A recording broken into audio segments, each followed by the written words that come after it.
Donc, bienvenue dans ce webinaire sur la gestion du stress et de l'émotion avec la neurosensorialité, avec les neurosciences aussi surtout. En tout cas, l'idée c'est de vous partager, mais pas trop de théorie, pas de trucs comme ça, mais plutôt comprendre la philosophie, c'est quoi le stress, c'est comment ça se gère, et puis expérimenter un petit outil assez sympathique qu'on peut faire en groupe et qui vous permettra de voir un peu comment on peut agir directement sur le stress et c'est quoi le stress, etc. Donc, beaucoup d'informations sur ce stress. Pourquoi ça? Parce que Neuroscience Institute, c'est un institut qu'on a créé avec Sami Khalel. Ça fait un certain temps. J'ai été formé par Jacques Fradin aux neurosciences. J'ai eu pas mal d'heures de formation avec lui. Et on a créé avec Samy l'approche neurosensorielle, c'est-à-dire que l'aspect cognitif, pour nous, n'était pas suffisant. Il fallait rajouter le lien avec le corps, et c'est pour ça qu'on a créé l'approche neurosensorielle. Donc là, c'est évident, à la fin de l'atelier, je vais vous parler de la formation qu'on fait. Hein, c'est une formation où vous aurez vraiment tous les outils que vous pourrez voir, beaucoup plus que ce qu'on va voir aujourd'hui. En tout cas, tous les principes qui sont basés sur cette méthode, cette approche neurosensorielle pour justement gérer le stress et l'émotion. Et cette formation est très, très, très appréciée parce que là, sur le premier cursus, voilà, on a 7 participants déjà qui ont, on l'a terminé il n'y a pas longtemps, qui ont évalué. On est à 4,9 sur 5. Donc voilà, je vous en parle tout à l'heure. Pour l'instant, on va rentrer dans le vif du sujet. Vif du sujet, justement, avec une meilleure compréhension du cerveau. Donc là, ce n'est pas le modèle de Jacques Fradin, parce que Jacques Fradin, il y a 4 centres de décision, mais on a compilé 2 centres de décision dans ce qu'on appelle le cerveau automatique. Donc pour faciliter vraiment la compréhension par rapport juste au problème du stress, on va parler d'un cerveau instinctif, un cerveau automatique, un cerveau adaptatif. Le cerveau instinctif, lui, il est là pour assurer notre survie individuelle. C'est-à-dire qu'il y a 4 états dans cette survie, c'est se mettre en activation d'action pour aller manger, boire, se protéger, se couvrir, se réchauffer, etc., etc. Et puis, il y a 3 états de stratégie de survie, j'ai envie de dire, par rapport à un prédateur. Si on a un prédateur qui arrive, la première chose qu'on va faire, c'est fuir. Après, on va essayer de se défendre, la lutte. Et puis, si jamais il a le dessus, on fait comme la petite souris, on fait le mort, l'inhibition. Donc voilà, ça c'est l'instinctif. C'est très instinctif, ça passe pas du tout par la pensée. Il faut que ça aille vite. Il est juste au-dessus de la colonne vertébrale pour pouvoir vraiment réagir très vite en cas de danger. Donc ça, c'est ce qu'on appelle le reptilien dans le langage de Fradin. Après, l'automatique, lui, dans le langage de Fradin, ça regroupe le néolimbique et le paléolimbique. On va dire qu'il y en a un qui s'occupe de la survie du groupe et puis l'autre qui est notre parfait centre d'apprentissage. Mais ces deux-là, on les met un peu dans la catégorie automatique parce qu'il y a tout un tas de choses qui vont être générées d'une manière assez réactive, sans y penser. En tout cas, voilà, c'est des choses qu'on fait parce qu'on a appris à faire, donc, et puis on le refait. Par exemple, quand vous conduisez votre voiture, vous allez passer les vitesses sans réfléchir. Vous allez mettre le clignotant sans réfléchir. Il y a des gestes comme ça. Vous mangez avec votre fourchette sans réfléchir. Moi, je suis en train de parler, je ne vais pas dire sans réfléchir, mais en tout cas, c'est des mots que j'ai appris et qui ressortent là naturellement parce que voilà, j'ai appris ces mots. Et donc, ils sont. Le cerveau automatique va me permettre d'aller trouver les mots qu'il me faut. Et puis au-dessus, on a l'adaptatif. L'adaptatif, lui, il est absolument pas silencieux, il est vraiment conscient. Par contre, son langage, c'est plutôt de l'ordre de l'intuition, de la créativité. Et donc, il va nous apporter des solutions nouvelles, alors que le cerveau automatique, lui, il ne réagit que par rapport à ce qu'il a déjà appris. C'est-à-dire que l'automatique, il est parfait pour gérer le connu. Et par contre, l'adaptatif, on va l'utiliser dès qu'on est face à de l'inconnu. Et là, effectivement, il fait appel, j'ai envie de dire, au champ des possibles. Il va aller chercher des informations. C'est un peu comme le méga observateur qui voit parfaitement ce qui se passe autour de vous, qui voit aussi parfaitement ce qui se passe dans les autres centres de décision. Il a accès à l'inconscient, il a accès à la mémoire. Voilà, il a une vision globale et complète. Et surtout, ce que j'aime beaucoup, c'est qu'il reconstitue la réalité en temps réel. C'est-à-dire que pour l'adaptatif, il y a juste l'instant présent. L'adaptatif est comme un observateur, un méta-observateur dans l'instant présent. Et donc, quand on se place dans l'instant présent, on va laisser libérer cet adaptatif. Et l'idée, c'est que tout ce qui va nous amener comme nouvelle information, comme solution, etc., va être traduit ensuite par l'automatique traduit en mots, traduit en actions, etc., en projets. Et donc, on a un parfait accord. Là, tout fonctionne bien. Il y en a qui s'occupent de la survie. Il y en a deux autres qui s'occupent de tout ce qu'on a, tout ce qu'on peut faire sans y penser. Et il y en a un troisième qui est là pour nous apporter des solutions nouvelles même. Est-ce qu'il y a quelqu'un qui voudrait faire un petit essai? L'idée, c'est que je le dis, c'est sur interactif. Allez, une personne juste qui me lève la main, qui est d'accord pour… voilà, OK. Alors, Leïla, d'accord, le micro est ouvert, parfait. Leïla, je vais te proposer de me donner les jours de semaine, normalement, donc le lundi, mardi. Mercredi, jeudi, vendredi, samedi, dimanche. OK, maintenant, si je te les demande en ordre alphabétique. Dans le truc. Alors là, c'est parti mercredi, jeudi, jeudi. Donc, je vais dire jeudi, vendredi. Ah non, C'est dimanche, C'est jeudi, bien, c'est bien. dimanche, jeudi, vendredi. Merci Leïla pour la démo. Mais en fait, voilà, ce qui est intéressant, vous voyez, j'ai demandé les jours de la semaine, lundi, mardi, mercredi, jeudi, on les a appris, ça sort tout seul, c'est directement le mode automatique qui nous l'amène. Par contre, quand tout d'un coup, je demande quelque chose qu'on n'a pas l'habitude, quelque chose de nouveau, c'est rigolo parce qu'à chaque fois, c'est le même truc, il y a un petit blanc, et puis il y a un rire souvent. Et puis après, oui, après on commence à réfléchir. Et donc, en fait, c'est vraiment ça la bascule en mode adaptatif, c'est qu'à un moment, on arrête cet automatique qui roule, qui roule, qui roule. On arrête, on se pose en observateur, on réfléchit et on amène la nouvelle solution. D'accord. Donc là, on l'amène parce qu'on a une réflexion par rapport à une problématique donnée, mais il est capable d'apporter des nouvelles solutions sans qu'on les demande. L'intuition, c'est des choses qui arrivent. Il est aussi capable de prendre la main dans des situations périlleuses. Sfradin a étudié sa méthode avec des pilotes de l'armée de l'air française, des apprentis pilotes, et ceux qui avaient été formés à la gestion des modes mentaux, comme il appelle, la GMM, eh bien, en situation de stress derrière un simulateur de vol, se tuaient beaucoup moins souvent que les autres, et surtout, ils apportaient des solutions nouvelles qu'ils n'avaient pas appris pendant l'école. Donc, c'était très intéressant de voir qu'effectivement, cet adaptatif, il est parfait pour nous amener tout un tas d'éléments qui vont nous permettre de gérer toutes les situations nouvelles. Donc, c'est important vraiment de pouvoir utiliser cet adaptatif. Donc, on pourrait dire qu'en temps normal, tout se passe bien. L'adaptatif, parfait observateur en temps réel, et puis il voit tout ce qui se passe en dessous. L'automatique, lui, gère tout ce qui est connu, parfait, sans qu'on ait besoin de réfléchir, de prendre du temps ou de consacrer de l'énergie, ça se fait tout seul. C'est notre parfait serviteur. Et l'instinctif, lui, il est aux aguets sans arrêt pour vraiment activer tout ce qu'il faut pour qu'on survive. Tout est parfait, sauf que qu'est-ce qui se passe? Eh bien, il se passe que par moment, eh bien, le cerveau automatique, il n'a plus envie de communiquer avec l'adaptatif. Pourquoi? Parce qu'on est dans une situation nouvelle et que derrière ça, il va mettre non, c'est pas possible, il faut, je dois, c'est pas possible comme ça, je peux pas laisser, il faut faire quelque chose, non, non, je dois préserver, maintenir, retrouver, en tout cas, voilà, il y a quelque chose qui est de l'ordre du défensif. Hein, et retenez bien ce mot, c'est une posture défensive, l'automatique, parce qu'il a appris plein de choses, il a été conditionné, donc pour lui, ça doit être comme ça. Et si jamais on se retrouve face à une situation nouvelle, pour lui, il veut garder ce qu'il contrôle. Donc, à ce moment-là, c'est le petit hamster qui tourne dans sa cage. Là, c'est la pensée qui mouline, qui mouline, qui mouline. Et donc, le mental, la grosse voix du mental prend tellement de place qu'on n'est pas capable d'entendre la petite voix de l'intuition qui nous dirait « Mais non, non, chute, lâche prise, c'est bon, laisse bon, il y a des solutions, lâche prise. » Mais non, nous, on ne l'entend pas, on est complètement dans notre guidon, la tête dans le guidon. Alors, l'adaptatif, pour nous prévenir, hein, eh bien, qu'est-ce qu'il va faire? Il va envoyer un signal au cerveau instinctif. Et ce signal, c'est quoi? C'est, écoute, fais quelque chose parce que le cerveau automatique, là, il nous fait n'importe quoi. Et il a voulu être le calife à la place du calife. En tout cas, il a voulu jouer le petit chef, mais ça ne fonctionne pas. Donc, préviens-nous. Et donc, qu'est-ce qu'il va faire, l'instinctif? Eh bien, il va envoyer le stress sous ses trois formes. Le stress de fuite. Donc, le stress de fuite, c'est quand vous voyez une personne qui commence à regarder un peu à droite à gauche, qui commence à bouger les jambes assez fort, qui va avoir les mains moites, qui va rougir, qui va transpirer, qui va avoir chaud, et puis peut-être que face à du public, elle va avoir du mal à trouver ses mots, et puis il y a une forme de confusion mentale, et puis au pire, après, c'est la panique, quoi. Et d'ailleurs, dans l'excès, le stress de fuite, on se fait pipi dessus. Quelqu'un qui se fait pipi dessus, c'est qu'il est en stress de fuite. Pourquoi? Parce que l'instinctif, lui, il faut courir, donc on va s'alléger. Après, vous avez le stress de lutte. Lui, on le connaît, c'est la colère, hein, tout simplement, parce que j'ai un besoin, je veux absolument que ce besoin soit assouvi. Donc, je vais faire tout ce qu'il faut pour impressionner. Donc, le stress de lutte, la colère.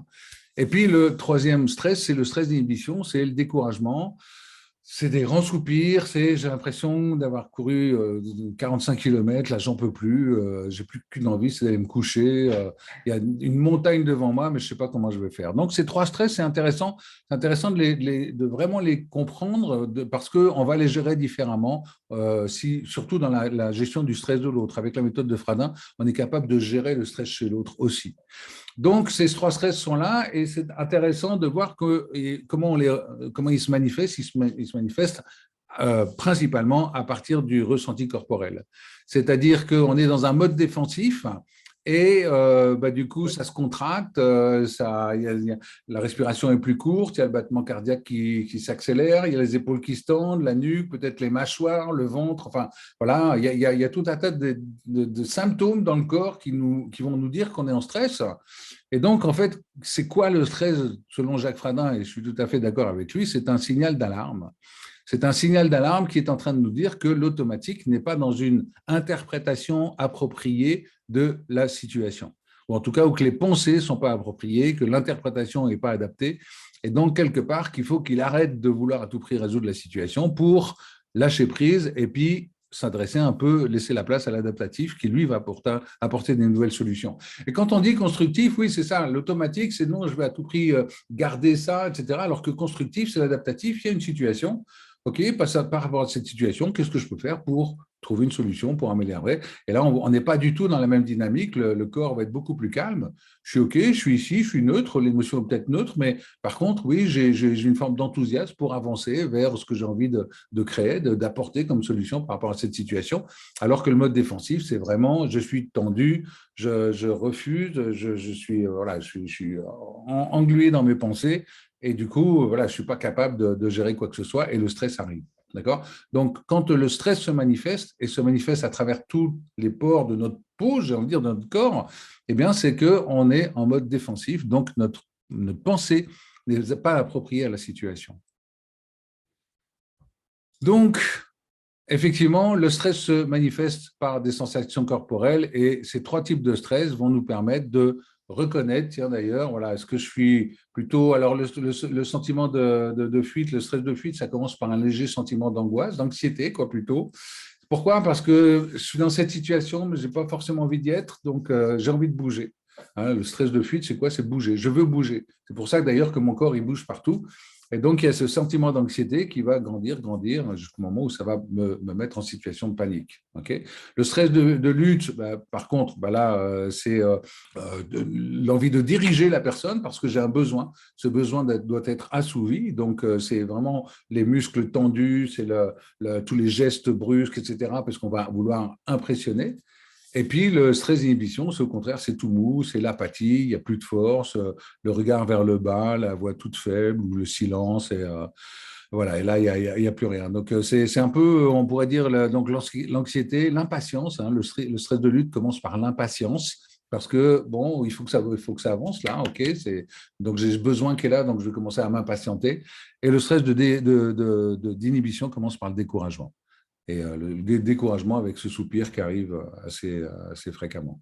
Donc, c'est vraiment comme ça qu'on reconnaît le type de stress et ça se manifeste par les sensations corporelles.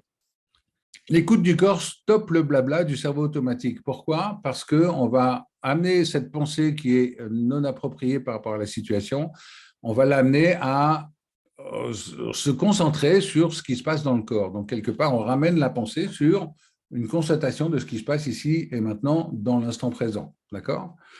Donc, c'est vraiment le principe de l'approche neurosensorielle. C'est par le corps qu'on va permettre de sortir de ce blabla du cerveau automatique et donc de sortir du stress, de ce mode résistance pour arriver à la limite à une pensée beaucoup plus calme. Et donc, je vais vous proposer un petit exercice, là maintenant, tout de suite. Donc, je vais arrêter le partage. Je vous propose déjà de penser à une situation difficile, une pensée, quelque chose qui vous stresse ou quelque chose qui ne s'est pas bien passé ou quelque chose qui est peut-être encore présent ou qui est du passé, peu importe. Mais en tout cas, c'est quelque chose qui est là, ça vous stresse, c'est toujours là. Voilà, il y a quelque chose qui ne va pas avec ça. Donc, j'invite à identifier comme ça quelque chose qui vous stresse. Ok, je vous laisse 30 secondes pour ça.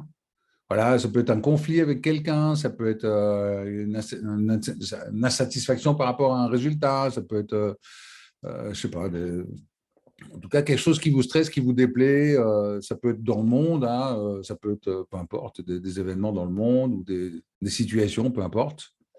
Et donc, je vous invite à fermer les yeux, d'accord? Pour cet exercice, je vous invite à fermer les yeux.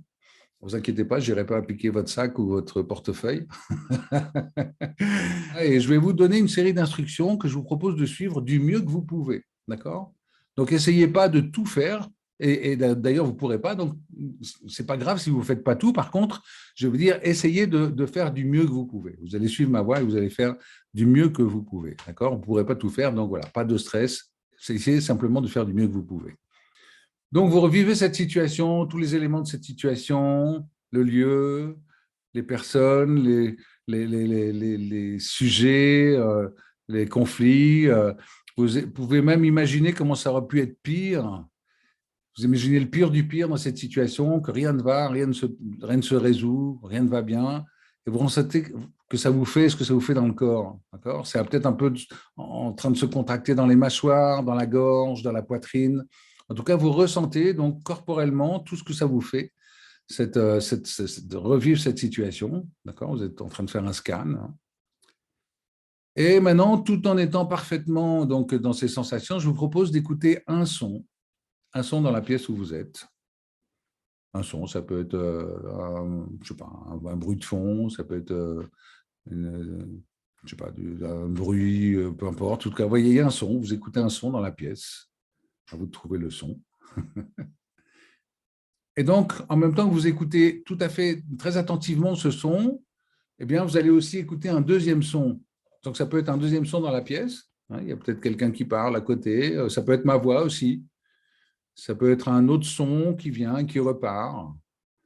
En tout cas, vous écoutez avec beaucoup d'attention le premier son et le second son. Vous écoutez parfaitement le premier et le second son en même temps. Vous êtes parfaitement attentif aux deux sons en même temps. Et maintenant, vous êtes en train d'écouter le premier son et le deuxième son. Eh bien, portez votre attention sur la respiration. Donc, vous êtes maintenant parfaitement attentif au premier son, au deuxième son et à votre respiration.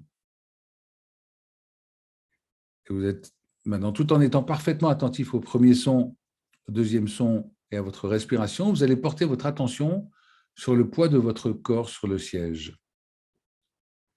Donc, vous êtes parfaitement attentif au premier son, au deuxième son, à votre respiration, poids de votre corps sur le siège, et vous allez porter votre attention sur le poids de vos pieds sur le sol.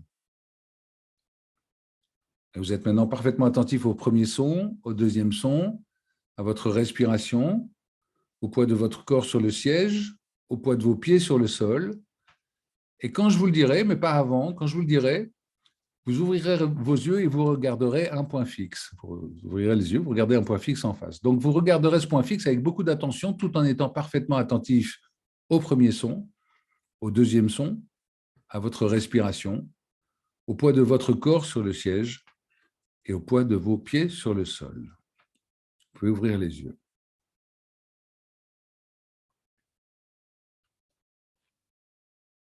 Et là, je vous propose d'observer vos sensations corporelles. Regardez comment elles sont par rapport à tout à l'heure. Comment vous vous sentez au niveau des sensations corporelles?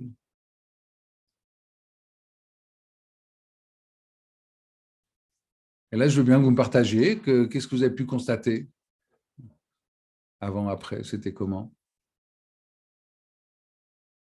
Qu'est-ce qui se Plus de lance? légèreté, il y a eu plus de légèreté. Oui, c'est-à-dire plus de légèreté, à quoi tu le voyais? À la sensation dans les pieds, par exemple, Ok, au souffle, beaucoup plus posé, beaucoup plus profond, qui aide aussi à beaucoup plus se relâcher et se détendre. ok, ok, parfait. Merci Delphine. Un autre partage? Moi, au moment du stress, en fait, ce que j'ai ressenti, c'est des crispations au niveau de la nuque et du plexus solaire. Et quand j'ai ouvert les yeux, que j'ai fixé, j'avais plus ces sensations-là. Et surtout, j'avais le bruit mental qui s'était interrompu. Ouais. Voilà, exactement. Exactement. Oui, oui. Ghislaine, oui. Ghislaine, pardon. Alors, moi, c'est assez surprenant parce que c'est vrai qu'au début, j'avais une forte pression là au niveau du plexus solaire dans le début.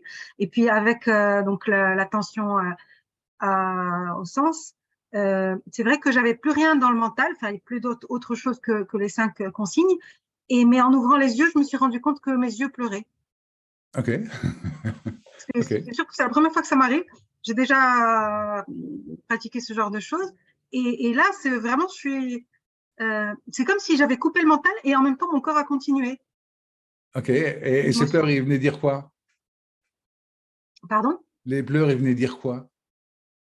Tristesse. Tristesse. OK. D'accord. D'accord. Bon, bah, voilà. Sans le mental, juste l'émotion OK. brute. Il y avait juste l'émotion qui était là. Oui, c'est marrant, hein. Donc, le corps continuait à exprimer, effectivement, alors que le mental était tranquille. OK. Merci pour ce partage. Intéressant. D'autres partages? Un petit partage encore? Qu'est-ce qui veut se lancer? Peut-être un élément particulier ou peut-être une difficulté même à faire l'exercice? Non? Ça va? Personne? Tu la mets où, la tristesse, par rapport au stress? La tristesse, elle serait plus dans l'inhibition. Ouais, D'ailleurs, le stress de lutte, c'est quoi? J'ai un besoin et je veux faire assouvir ce besoin. Je suis en colère pour faire en sorte que ce besoin soit assouvi. Et en fait, l'inhibition, c'est je suis découragé parce que ce besoin ne sera pas assouvi. Et donc, il y a cette tristesse qui est là. Donc, la tristesse, c'est clairement le stress d'inhibition. Ouais. Tout ce qui est un peu déprime, tout ce qui est j'ai plus le moral, voilà, j'ai envie d'aller pleurer au fond de la couette, voilà, c'est vraiment ça. Oui, Alicia? Alors, je dois dire que quand on fait l'exercice, quand je l'ai fait, alors me concentrer en tout, ça laisse un peu. C'est difficile de se concentrer à tout en même Oui, oui. temps.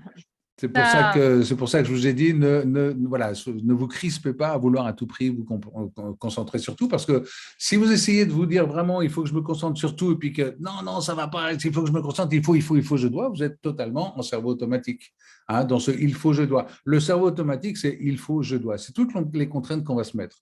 Donc, quand il est en mode automatique, normal, il fait son boulot, c'est tout, mais dès qu'il y a une situation un peu inattendue, s'il se met dans le il faut, je dois par rapport à ça, on est dans un mode défensif et donc, effectivement, on va rentrer dans le stress.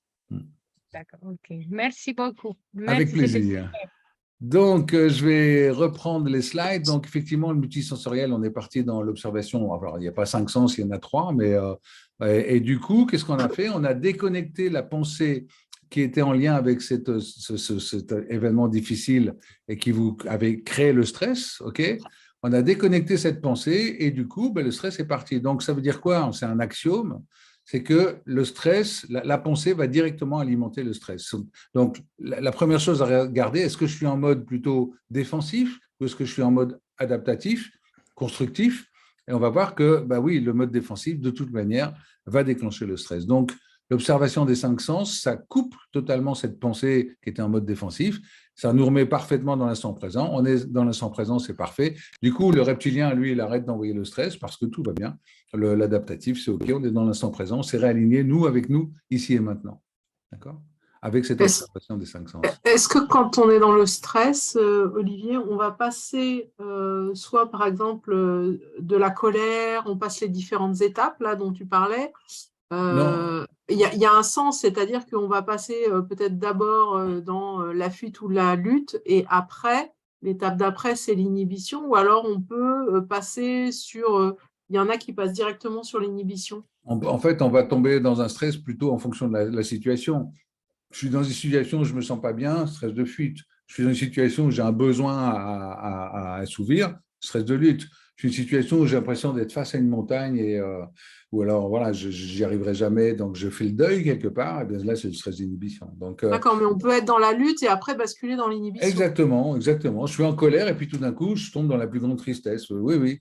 Alors, par contre, on a un stress souvent récurrent. Donc, quand je coach quelqu'un, je me demande, tiens, toi, quand tu te reconnais où, c'est quoi ton type de stress? Donc, on a un stress récurrent. Hein, on a des personnes qui seront plutôt en fuite et d'autres qui seront plutôt en colère, d'autres qui seront plutôt en inhibition. Mais on peut passer, quoi qu'il arrive, par tous les stress. Ça dépend vraiment de la situation et de la cause. D'accord. Moi, je vois bien à quel moment je passe de la colère et à un moment donné, là où je vis de l'inhibition. OK, voilà, ouais, absolument. Ouais. Et puis, c'est instantané, hein. C'est la nature de la pensée qui va causer le type de stress. Donc, c'est instantané. Merci. Donc, si on continue, c'est intéressant de se poser la question de combien de temps j'ai besoin pour me rendre compte que je suis stressé. D'après vous, là, entre le moment où vous allez rentrer dans le stress et le moment où vous vous rendez compte, qu'est-ce que vous diriez? C'est instantané, non? OK, il y en a pour qui c'est instantané. Moi, c'est les effets négatifs que ça déclenche. Oui, et donc combien de temps, en combien de temps tu te rends compte? Quelques jours des fois. OK, d'accord. Ça dépend. OK. Merci. Miranda? Pour moi, ça va dépendre de quand je suis à l'écoute de mon ressenti corporel voilà. Ça va dépendre du temps que je prends pour réaliser en général. Donc, parfois, ça met du temps, parfois, c'est automatique. Et c'est bizarre un peu comme question parce que finalement, à partir du moment où on va se rendre compte qu'on est stressé, on est déjà un petit peu en dehors du stress, non? Ah ben non. On a suffisamment de recul pour se rendre compte. Ah ben non. Ah non. Moi, je suis dans ma vie normale, puis tout d'un coup, je me rends compte que je suis tendu, je me rends compte qu'il y a quelque chose qui est… Non, je me rends compte que je suis stressé, je peux constater que je suis tendu, mais ce n'est pas pour ça que je suis sorti du stress. On est observateur. Oui, mais bon, observateur, ça veut dire quoi? Et comment je vais faire pour sortir du stress? C'est bien gentil, mais le stress, il est là. Donc, l'idée, c'est que justement, il faut apprendre à s'observer, à se rendre compte qu'on est stressé.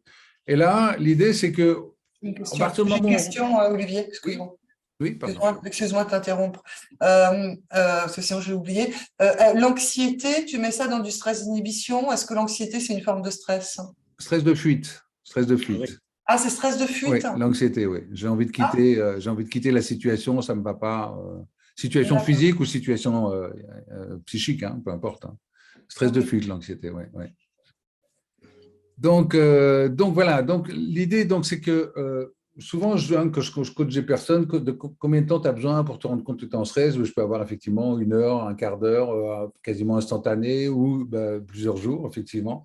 Donc, l'idée, c'est d'être capable de ramener ce moment où on se rend compte qu'on est en stress le plus vite possible. J'ai envie de dire pour essayer quasiment de se piloter en temps réel. C'est-à-dire que si je suis capable de m'observer, eh bien, dès que je commence à être crispé, je m'en rends compte et tiens, à quoi je suis en train de penser? Je suis en train de penser à ça. Effectivement, c'est défensif. Donc, comment je pourrais changer cette pensée, puisque vous avez compris, c'est la nature de la pensée qui va créer le stress. Donc, si je suis stressé, ça veut dire que j'ai une posture défensive, une posture défensive. Et donc, comment je peux changer ça? Alors, on a monté un profil réel qui travaille vraiment sur l'adaptabilité. On a beaucoup développé les outils sur l'adaptabilité. La gestion du stress fait partie des bases de savoir s'observer pour mieux se gérer. Ça fait partie des bases de l'adaptabilité. Et donc, on a 2 phases, en fait, face à toute situation. C'est capter, aller récupérer l'information et puis ensuite réguler, c'est-à-dire prendre une décision, mettre une action en place pour arriver à un autre résultat par rapport pour avancer dans les résultats qu'on va obtenir. Et donc, en fait, ce qui est intéressant, c'est que dans la phase capter, on a 2 façons de capter. La première, c'est effectivement capter dans la défensive. Non, ça ne va pas, ce n'est pas du tout ce qu'il faut, etc., etc. Ou alors, la deuxième, c'est effectivement capter d'une façon constructive. Et c'est vraiment ça, hein. Il m'arrive une tuile, voilà, j'étais tranquille, hein, les managers, je vois souvent, alors ils sont en train de bosser, ils sont déjà débordés, et puis en plus de ça, il y a une tuile qui arrive. Donc, et là, la façon de le capter, si je suis en matière défensive, c'est non, ça ne va pas, qu'est-ce qu'il faut que je fasse, ça ne va pas du tout, etc. Allô, et puis je pars dans une réaction un peu désordonnée, donc forcément, ce n'est pas forcément la meilleure réponse que je pourrais avoir, mais je suis dans ce mode défensif, je suis stressé. OK ? Alors que face à la même situation qui arrive, si je suis en mode constructif, c'est OK, comment je vais pouvoir m'organiser? Tu en as besoin pour quand ça? OK. Qu'est-ce que je peux déplacer? Qu'est-ce que je peux déléguer à une autre personne, etc. Je me mets en place pour pouvoir, du coup, gérer la situation et arriver au résultat qu'il faut. Donc, c'est évident que si je pars dans le stress, ça va être difficile d'avoir ce recul. Ça va être difficile d'avoir cette lucidité parce que le stress parasite la manière de penser. Donc, je ne vais pas forcément capter dans la bonne direction et forcément, je vais réguler dans la mauvaise direction aussi, puisque j'aurais quelque part parasité les éléments d'information que je suis allé chercher à cause de ce stress. Alors que si je suis capable de prendre ce recul, hein, vous vous rappelez tout à l'heure, prendre le petit recul là, et puis regarder la situation, et puis réfléchir un peu différemment en se posant la question, tiens, comment je peux peut-être contribuer ou apporter quelque chose de positif, de constructif pour moi, pour l'autre, pour mon environnement, pour voilà, l'organisation dans laquelle je bosse. À ce moment-là, on est dans une posture totalement adaptative, totalement constructive, on est en plein dans le préfrontal. On n'a plus la pensée qui est en train de tourner dans tous les sens, non, ça ne va pas, ça ne va pas, ça ne va pas. On est au contraire, on a récupéré une forme de calme et à ce moment-là, on peut se poser des questions, en général questions ouvertes. Les questions ouvertes et courtes sont extrêmement préfrontalisantes, en tout cas ça va permettre d'aller dans ce cerveau adaptatif et donc à ce moment-là se poser les bonnes questions pour arriver aux bonnes solutions. On n'est plus dans la réaction, on est dans la réponse. D'accord ? Donc ça c'est essentiellement important. Donc pour savoir comment on capte, eh bien en fait on a un petit modèle qu'on a créé aussi avec Samy qui adore les acronymes. Donc BARJO c'est quoi ? Ce serait un peu le critère diagnostique qui nous font comprendre qu'on est totalement en mode défensif. Donc, c'est quoi? C'est bannir. Bannir, c'est-à-dire le délit de la réalité. Il m'arrive une tuile, non, je ne veux pas voir, non, surtout pas, je ne veux pas voir, non, je préfère, voilà, non. Oh, je fais comme si je n'ai rien vu. Mais bon, par contre, ça va me rattraper. Mais là, sur le moment, je fais l'autruche, quoi. Non, je ne veux surtout pas parler de ça. Non, tout va bien. Non, on n'en parle pas. Il y a ça qui pourrait exploser, mais ce n'est pas grave, on ne le dit pas. Je fais le déni de la réalité. Je veux pas aller dedans parce que ça fait mal d'aller dedans. Hein. Et aussi ça, hein, je suis en mode défensif parce que je n'ai pas envie d'avoir mal. Je n'ai pas envie de devoir me confronter à des choses. Donc, je garde ce mode défensif. Le deuxième, c'est agresser ou accuser. Alors, c'est facile, hein, c'est à cause de l'autre, c'est toi, etc. Le tu m'as fait ça, c'est eux qui ont fait ça. C'est toujours de la faute de l'autre. Donc, on est dans cette posture défensive à nouveau, mais sauf que là, on accuse. Le R, c'est râler. Donc là, c'est plutôt la victimisation. C'est non, c'est pas possible. Voilà, on peut pas avec ce truc, toutes ces contraintes, tout ce monde-là, etc. Donc, on est en train de râler sans arrêt, qui est aussi une mode défensive, puisqu'on voudrait, quelque part, on voudrait retourner vers autre chose. Mais là, on est coincé, on est en train de râler. Le J, c'est se justifier, c'est-à-dire tout ce qui va être de l'ordre de la culpabilité. Oui, mais tu comprends, c'est parce que je n'ai pas pu faire autrement, et oui, j'aurais bien aimé, mais tu sais, etc., etc. Donc, voilà, on est en train de se justifier. Et le dernier, le O, eh bien, il y en a plusieurs. Il y a l'orgueil, c'est-à-dire cette posture du sachant.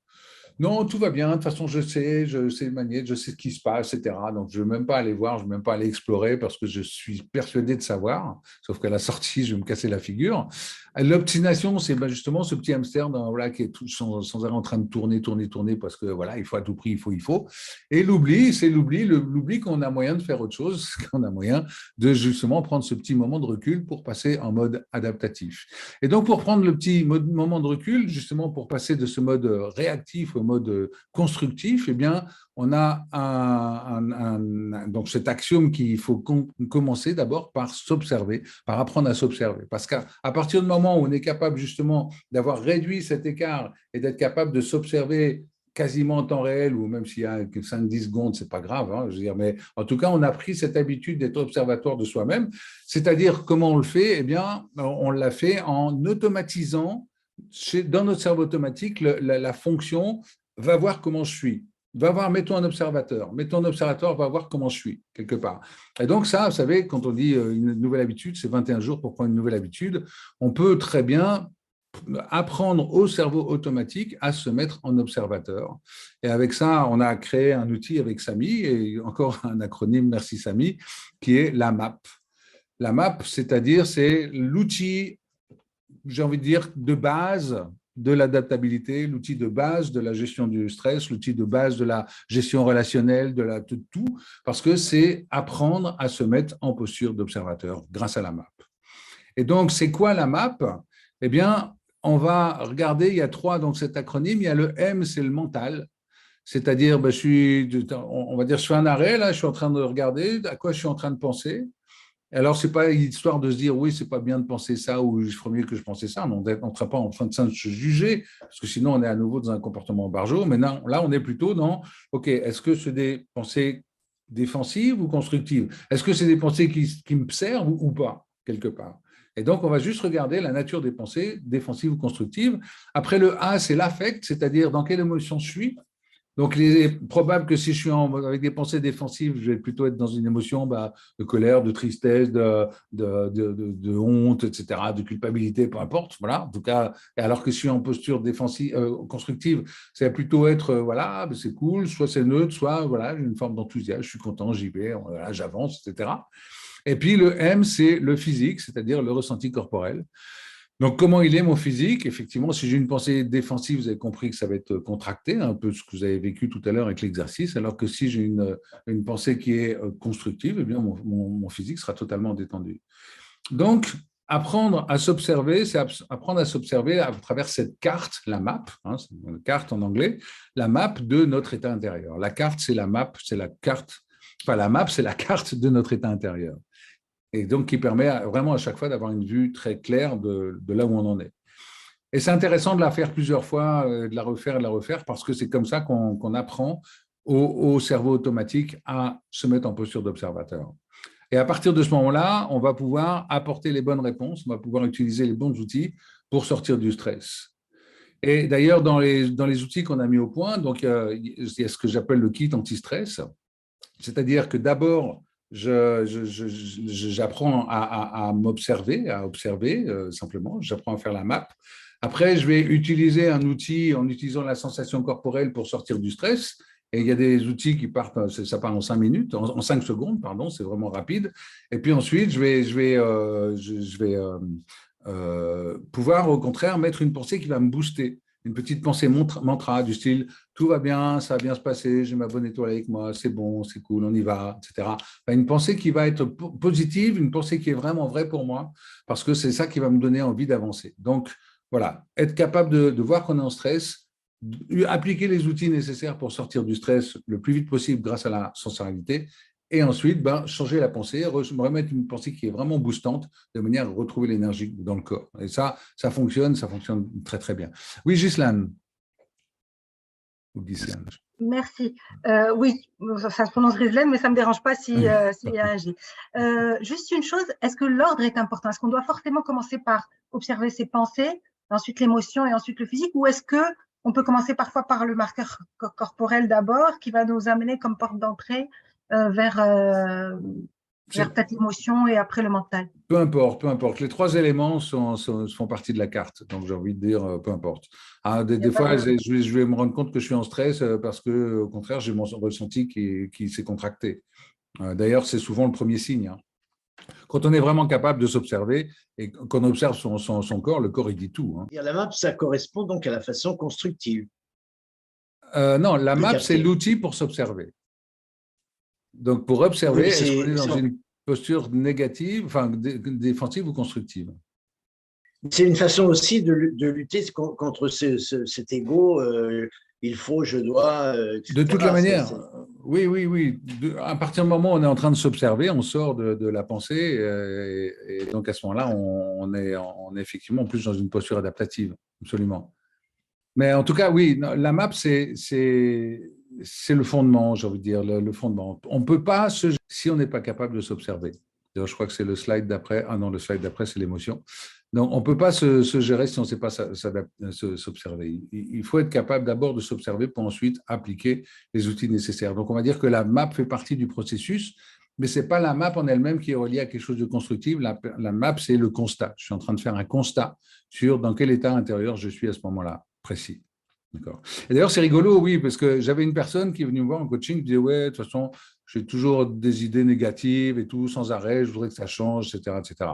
Je lui ai donné la map à faire et il m'a dit, ah, c'est bizarre, parce qu'en fait, je me suis aperçu qu'il y avait plein de moments où j'étais positif. Rien que ça, c'est une prise de conscience parce que ça veut dire que la personne ne s'observait pas. Et tout d'un coup, en apprenant à s'observer, elle s'est rendue compte qu'elle avait beaucoup plus de pensées positives que ce qu'elle pensait. Donc, voilà, même le simple fait de la map va nous apporter des informations sur peut-être les comportements récurrents ou les postures récurrentes qu'on va avoir par rapport aux situations. Donc, ben, après, on a parlé des émotions aussi. Donc voilà, en tout cas, le stress, c'est le grand principe. Vous avez pu tester un outil. Il y en a d'autres, il y en a beaucoup d'autres, beaucoup avec la neurosensorialité. Il y en a d'autres aussi avec du cognitif. Ah oui, j'ai oublié de vous dire, donc tant pis, je reviens là-dessus, c'est qu'on a en fait deux manières de gérer le stress, hein. On a le stress à chaud, comment je le gère à chaud, comment je vais pouvoir sortir du stress, du coup, en remettant une bonne pensée appropriée, constructive, etc., en me connectant sur ma sensorialité. Et puis, après, il y a aussi comment je vais gérer le stress à froid.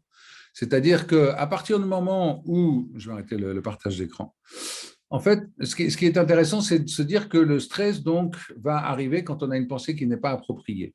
Mais cette pensée, elle va arriver parce qu'on a appris dans notre vie tout un tas de choses et on s'est mis tout un tas de il faut, je dois, etc., etc. Donc, j'aime bien comparer le cerveau peut-être à un ordinateur. Ok. Donc, il y a des processeurs, il y a des programmes, voilà, il y a des applications, peu importe.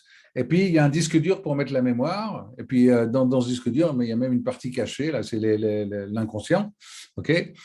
Et donc, en fait, l'idée, c'est que ce cerveau automatique, il est juste le fruit de toutes les expériences qu'on a eues, parce que si je fais une expérience qui fonctionne, c'est bon, je suis récompensé, je peux y aller, c'est OK. Donc, je suis dans une posture plutôt constructive quand je me trouve par rapport à quand je revis une expérience un peu de la même nature.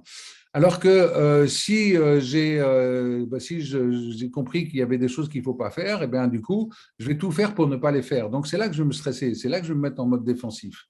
Hein. Je pourrais vous dire, tiens, si je mets mon doigt sur une bougie, aïe, ça brûle. Ok, j'ai appris que je ne suis pas le père, mais du coup, si effectivement on m'oblige à amener la main, voilà. Donc il y a du stress. Enfin, je veux dire, si je me trouve face au danger, c'est ça. Pour prendre un autre exemple, si je suis une petite fille, je chante, j'adore chanter, etc.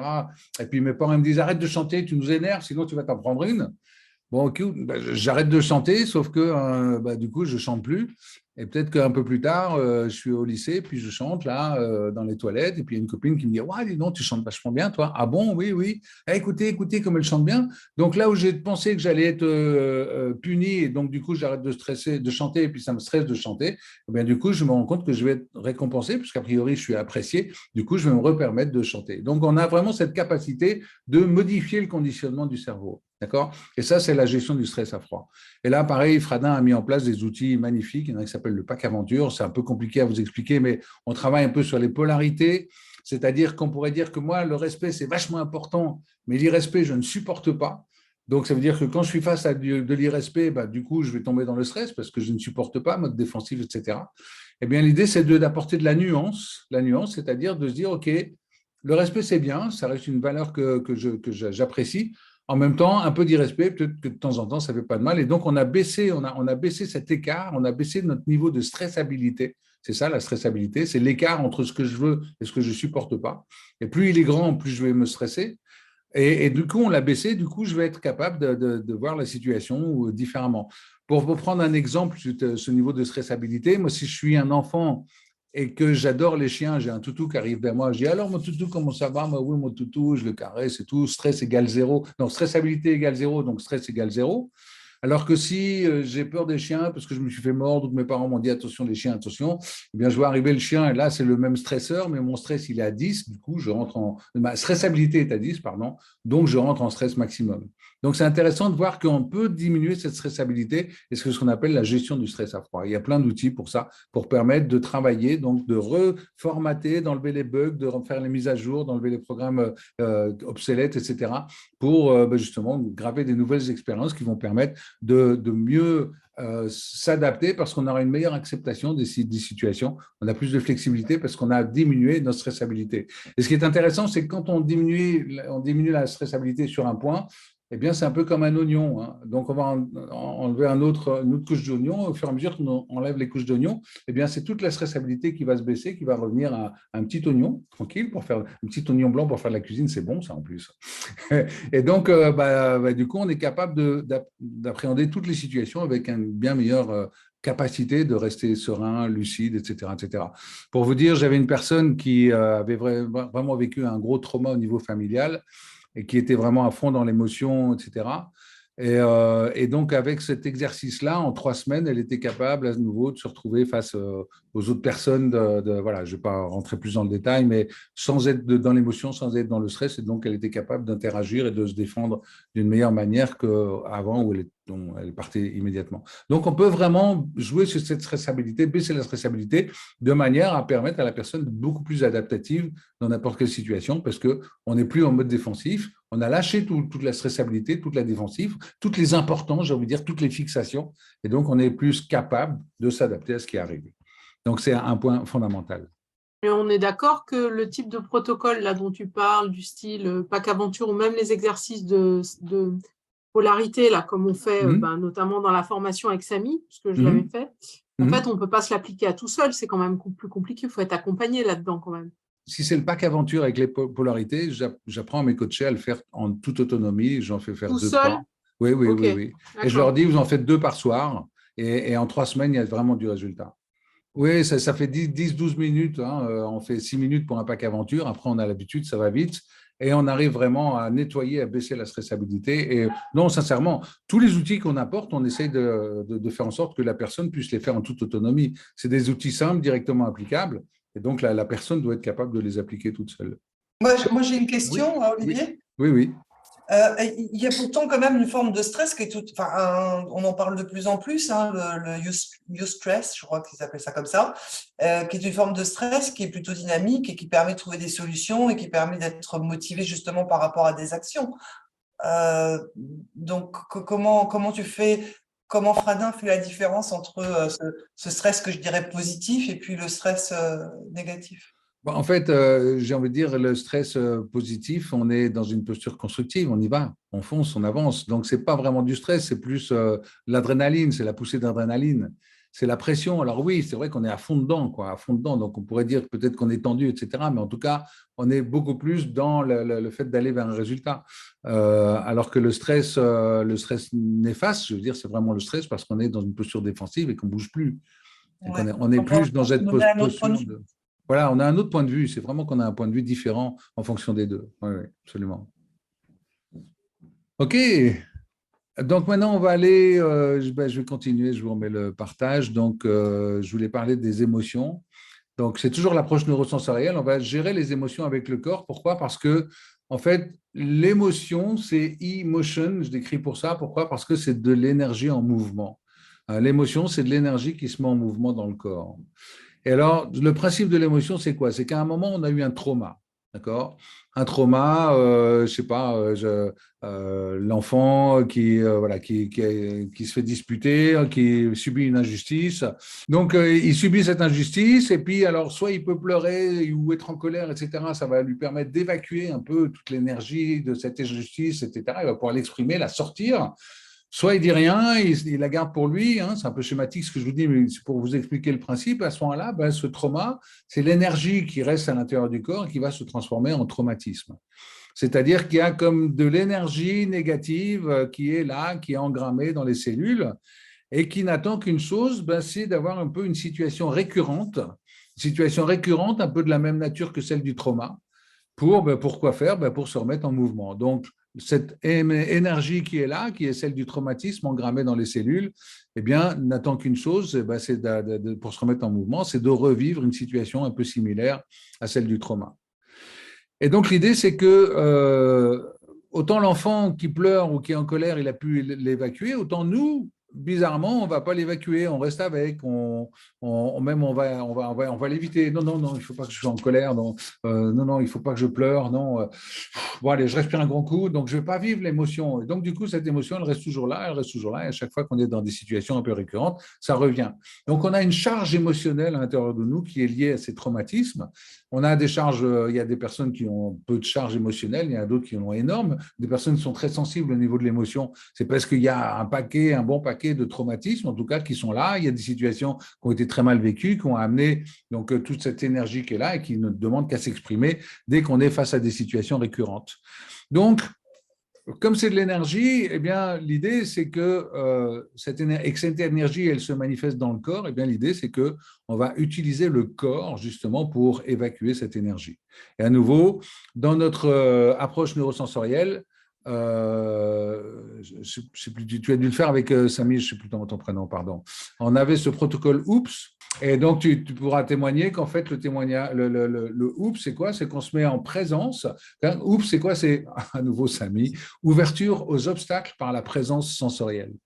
Et donc, on se met juste en observation de comment se manifeste l'émotion, et on accepte, on accueille, et on laisse évoluer cette émotion. Tout simplement, et on la laisse évoluer, et petit à petit, la charge émotionnelle va diminuer, elle va peut-être se déplacer, elle va peut-être passer ailleurs, etc. Peu importe. Ça peut mettre 3 minutes comme ça peut mettre 3 quarts d'heure. D'accord, ça va dépendre vraiment de la charge émotionnelle par rapport à la situation qui a été vécue.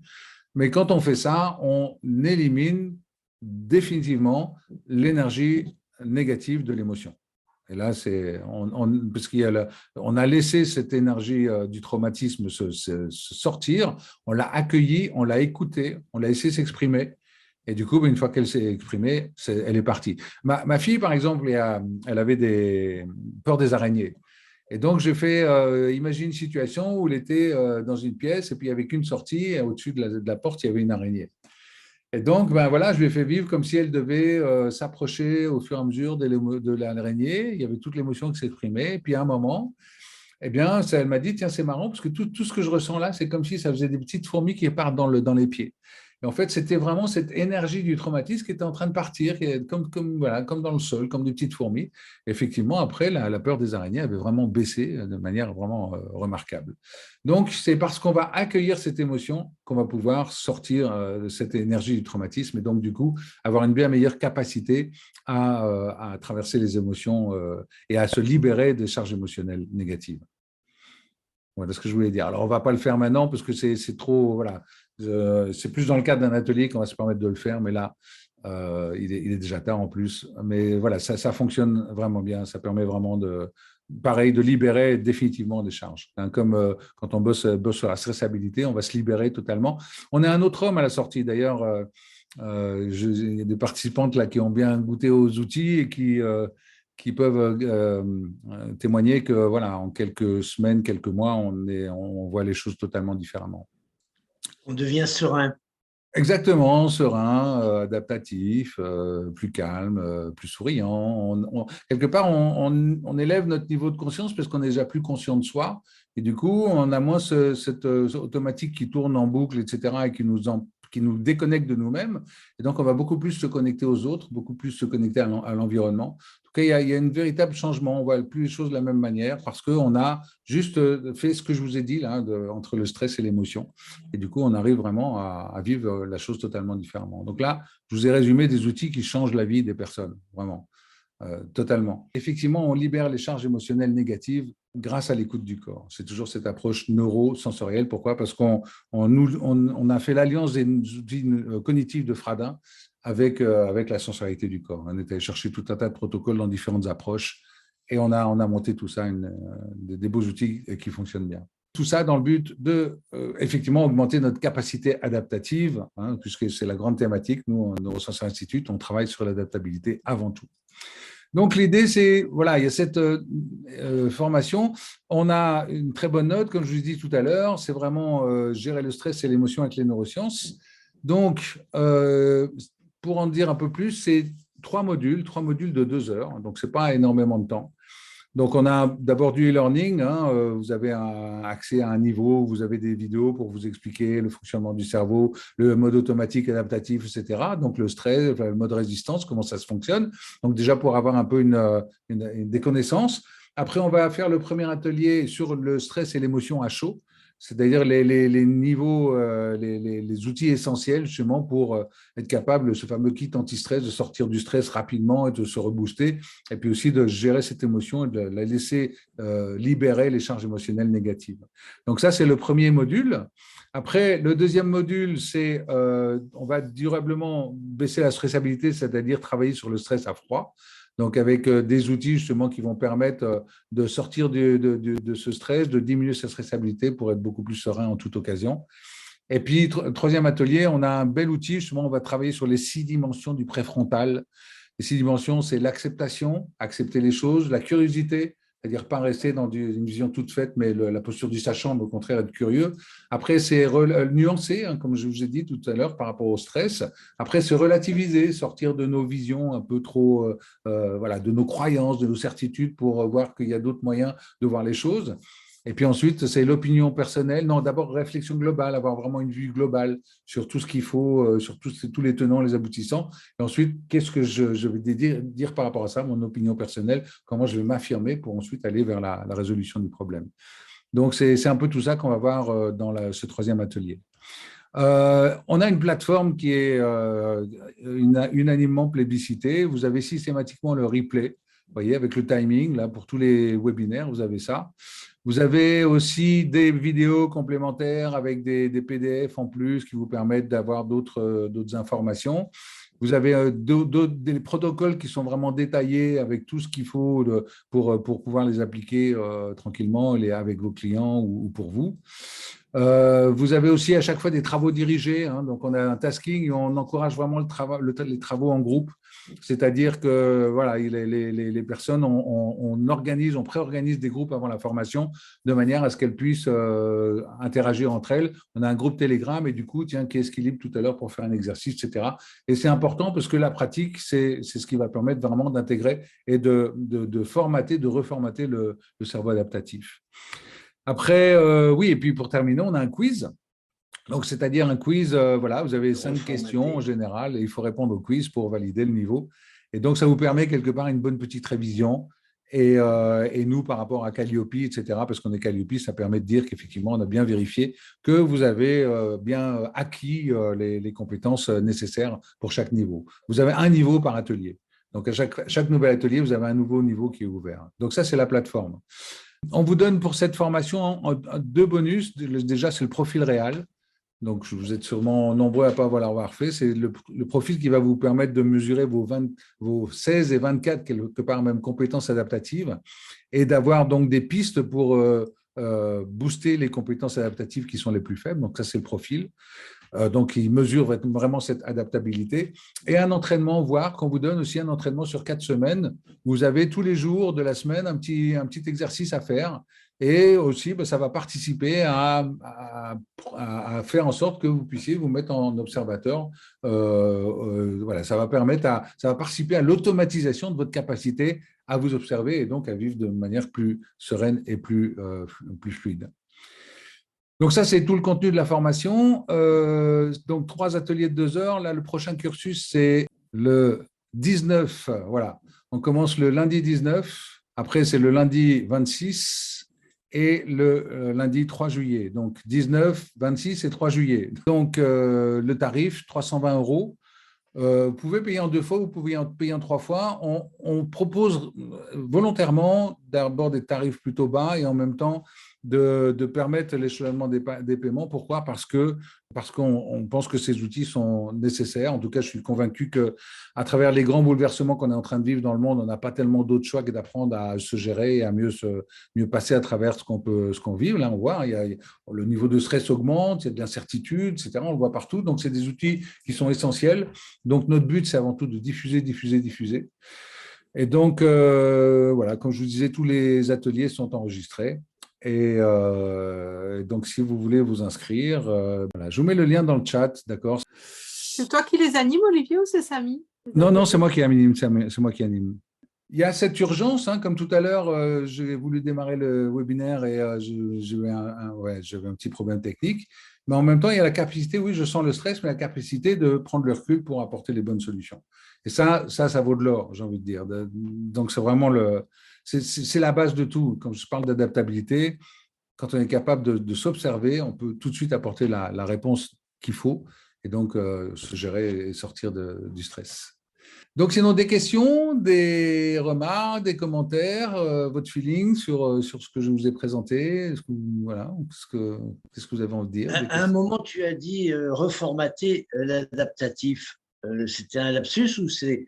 Non, oui, c'est l'automatique. Oui. Ah, d'accord. L'automatique, oui, tu as raison. Ah, bravo. Donc, ça va, je commence à faire des progrès. Wow.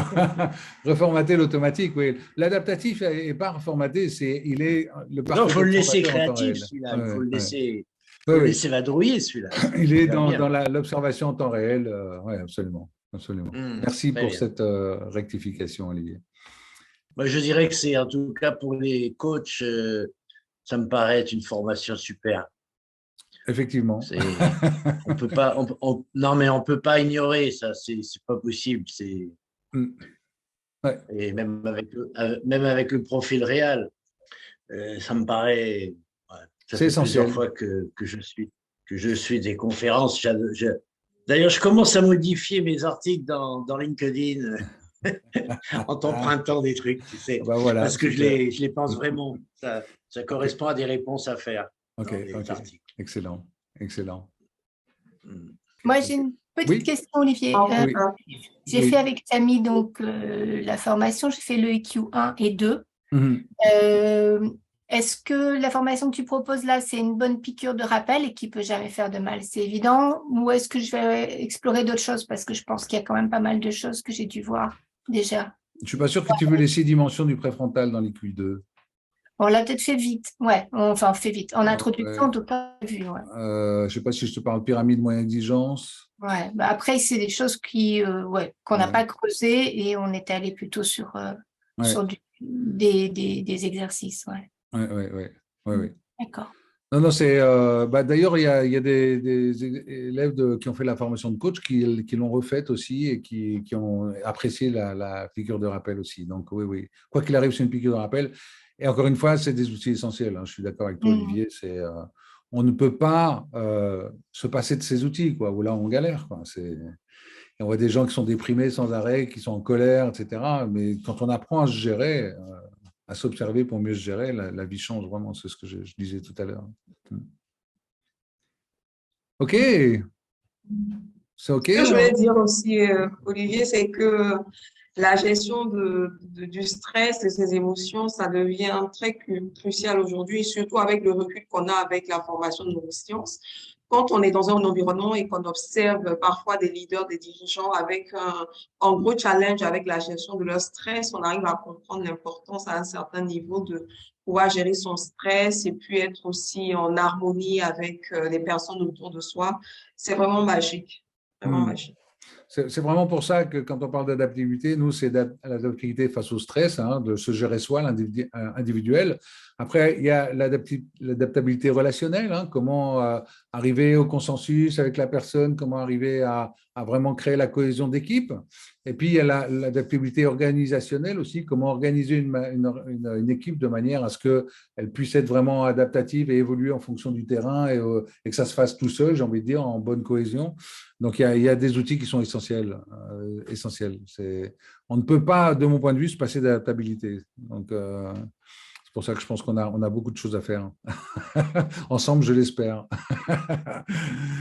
C'est OK? On s'en tient là? Quelle heure il est? 20h13. C'est bon, ça va? Allez. Bon, merci beaucoup, Olivier. Plein de belles choses, avec grand plaisir. Et puis, au plaisir de la suite. Allez. Merci. Bye bye. Bonne soirée. Bonne soirée. Au plaisir. Ciao, grazie mille. Bientôt. Au revoir.